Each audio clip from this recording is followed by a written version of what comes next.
शनिवारी येणारी आषाढी एकादशी ही वर्षातील सर्वात पवित्र आणि अत्यंत महत्त्वाची एकादशी मानली जाते. या दिवशी प्रत्येक आईने आपल्या मुलांसाठी एक छोटासा पण अत्यंत प्रभावी दिव्याचा उपाय नक्की करावा.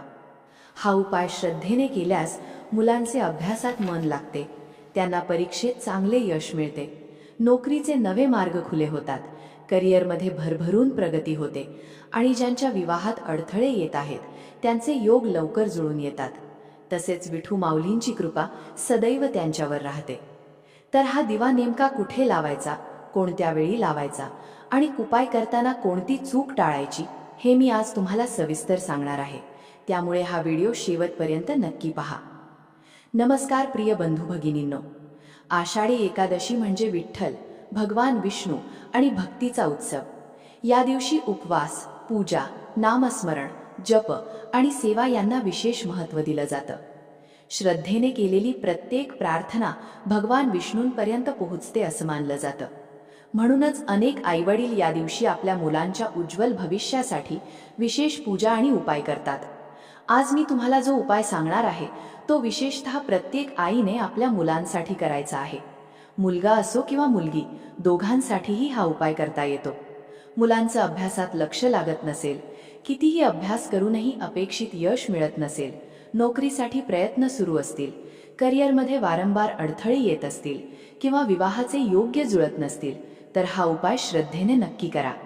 चॅनलवर नवीन असाल तर चॅनलला सबस्क्राईब करा. अशाच धार्मिक, उपयुक्त आणि माहितीपूर्ण व्हिडिओंसाठी बेल आयकॉनही नक्की दाबा, म्हणजे पुढचा कोणताही व्हिडिओ तुमच्याकडून चुकणार नाही. आता सर्वात आधी हा उपाय कोणत्या वेळी करायचा ते समजून घेऊया. आषाढी एकादशी शनिवारी असल्यामुळे हा उपाय तुम्ही त्या दिवशी सकाळी स्नान करून देवपूजेनंतर करू शकता. काही कारणामुळे सकाळी शक्य नसेल तर संध्याकाळी दिवे लागणीच्या वेळीही हा उपाय करता येतो. मात्र शक्यतो एकादशीच्या दिवशीच श्रद्धेने ही सेवा पूर्ण करा. बघा, या दिवशी आईने मुलांसाठी दिवा लावण्याला विशेष महत्त्व दिलं जातं. कारण दिवा म्हणजे केवळ प्रकाश नाही, तर ज्ञान, सकारात्मकता आणि शुभतेचं प्रतीक आहे.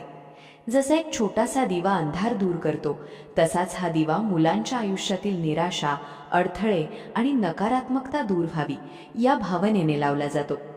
प्रत्येक आईवडिलांची एकच इच्छा असते, आपली मुलं चांगली शिकावीत, अभ्यासात मन लावावं, परीक्षेत यश मिळावं, चांगल्या नोकरीत स्थिर व्हावं, स्वतःच्या पायावर उभं राहावं आणि योग्य वेळ आल्यावर त्यांचा संसारही सुखाचा व्हावा. यासाठी आईवडील आयुष्यभर मेहनत घेत असतात. पण कधीकधी सगळे प्रयत्न करूनही अपेक्षित यश मिळत नाही. मुलं तासनतास अभ्यास करतात, पण अभ्यासात लक्ष लागत नाही. परीक्षेच्या वेळी शिकलेलं आठवत नाही.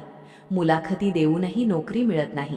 काहींच्या करिअरमध्ये सतत अडथळे येतात, तर काही मुलामुलींचे विवाहाचे विषय वारंवार येऊनही काही ना काही कारणाने पुढे सरकत नाहीत. जर तुमच्या घरीही अशी परिस्थिती असेल तर ही आषाढी एकादशी श्रद्धेने साजरी करा आणि हा दिव्याचा उपाय नक्की करा. भगवान श्री विठ्ठलाच्या चरणी मुलांचं नाव घेऊन मनापासून प्रार्थना करा. आईच्या प्रार्थनेत खूप मोठी शक्ती असते असं आपल्या संतांनीही सांगितलं आहे.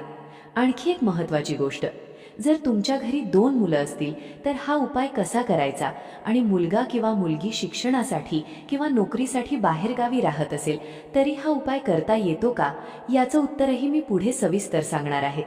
आता या उपायासाठी कोणकोणत्या वस्तू लागतात आणि दिवा नेमका कसा तयार करायचा ते पाहूया. आषाढी एकादशीच्या दिवशी सकाळी लवकर उठून स्नान करावं. स्नानाच्या पाण्यात थोडंसं गंगाजल आणि चिमूटभर हळद टाकली तर उत्तम.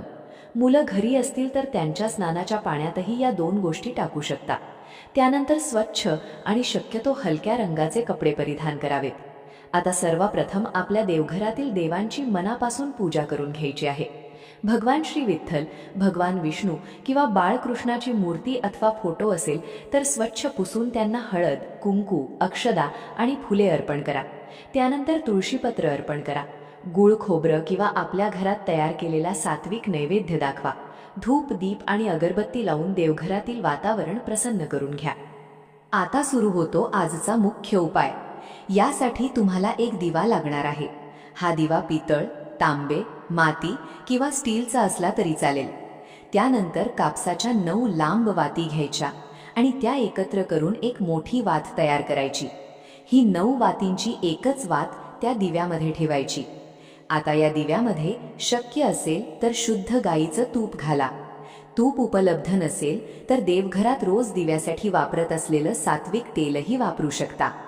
त्यानंतर एक ताट किंवा तांभण घ्यायचं, त्यामध्ये थोडेसे अक्षदा म्हणजे तांदूळ पसरायचे आणि त्या तांदळावर हा दिवा ठेवायचा. यानंतर हा दिवा देवघरात भगवान श्री विठ्ठल किंवा भगवान विष्णूंसमोर ठेवायचा. दिव्याची ज्योत देवांकडे राहील याची काळजी घ्या. मग दिव्याला हळद, कुंकू, अक्षदा आणि फुले अर्पण करा. धूप आणि अगरबत्ती ओवाळा. आता त्या दिव्यासमोर बसून शांत मनाने ओम नमो भगवते वासुदेवाय नमः या मंत्राचा 108 वेळा जप करायचा आहे. शक्य असेल तर मुलांनाही या जपात सहभागी करून घ्या. मोठी मुलं असतील तर त्यांनी स्वतः हा मंत्र म्हणावा. लहान मुलं असतील तर आई वडिलांनी त्यांच्या नावाने हा जप करावा. जप पूर्ण झाल्यावर एक तुळशीपत्र घ्या. ते मुलाच्या किंवा मुलीच्या हातात द्या आणि त्यांच्याकडून भगवान श्री विठ्ठल किंवा भगवान विष्णूंना ते तुळशीपत्र अर्पण करून घ्या. जर मुलं घरी नसतील तर आई किंवा वडिलांनी त्यांच्या नावाने तुळशीपत्र अर्पण केलं तरी हा उपाय पूर्ण मानला जातो. आणि इथे एक छोटी पण अत्यंत महत्त्वाची गोष्ट आहे. देवघरातील ही सेवा पूर्ण झाल्यानंतर हा दिवा लगेच विझवायचा नसतो. पुढे तो कुठे न्यायचा, तिथे जाऊन कोणती प्रार्थना करायची आणि त्यानंतरची शेवटची कृती का इतकी प्रभावी मानली जाते हे आता आपण जाणून घेऊया. आता देवघरातील पूजा आणि मंत्रजप पूर्ण झाल्यानंतर पुढची सेवा करायची आहे. ही सेवा अनेक जण करत नाहीत, पण यालाही तितकंच महत्त्व आहे. देवघरात मुलांसाठी जो दिवा लावला होता तो शांतपणे उचलायचा आणि आपल्या घरातील तुळशी वृंदावनाजवळ नेऊन ठेवायचा. तुळशीसमोर तो दिवा ठेवून पुन्हा एकदा दोन्ही हात जोडायचे. आता भगवान श्री विठ्ठल आणि माता तुळशीसमोर आपल्या मुलाचं किंवा मुलीचं नाव मनात घ्यायचं. त्यानंतर मनापासून अशी प्रार्थना करायची की हे विठ्ठला, माझ्या मुलाच्या आयुष्यातील, शिक्षणातील, नोकरीतील, करिअरमधील आणि विवाहातील सर्व अडथळे दूर कर. त्याला योग्य बुद्धी, योग्य मार्ग आणि प्रत्येक क्षेत्रात उत्तम यश दे. ही प्रार्थना मनापासून करा. शब्दांपेक्षा भाव अधिक महत्त्वाचा असतो. दिवा पूर्णपणे जळून झाल्यानंतर त्यामध्ये उरलेल्या वातींवर 2 कापूर वड्या ठेवायच्या आणि तो कापूर प्रज्वलित करायचा. त्यानंतर त्या कापुराचा धूर संपूर्ण घरात फिरवायचा. देवघर, हॉल, स्वयंपाकघर आणि घरातील प्रत्येक खोलीत तो धूर जाऊ द्या. यानंतर पुन्हा एकदा भगवान श्री विठ्ठलाचं स्मरण करा. आता एक गोष्ट लक्षात ठेवा, जर तुमच्या घरी 2 मुलं असतील तर दोघांसाठी वेगवेगळे दिवे लावले तर अधिक उत्तम. आणि जर मुलगा किंवा मुलगी शिक्षणासाठी, नोकरीसाठी किंवा इतर कारणामुळे बाहेरगावी राहत असेल तरी काळजी करू नका. अशा वेळी आई किंवा वडिलांनी त्यांच्या नावाने हा उपाय केला तरी तो करता येतो. आणखी एक महत्त्वाची गोष्ट, घरात सुतक असेल तर हा उपाय करू नये. तसेच महिलांना मासिक धर्म असेल तर घरातील वडील किंवा स्वतः मुलांनी हा उपाय केला तरी तो मान्य आहे. अनेक कुटुंब श्रद्धेने आषाढी एकादशीला अशी सेवा करतात आणि त्यांना त्यातून सकारात्मक अनुभव मिळाल्याचं सांगतात.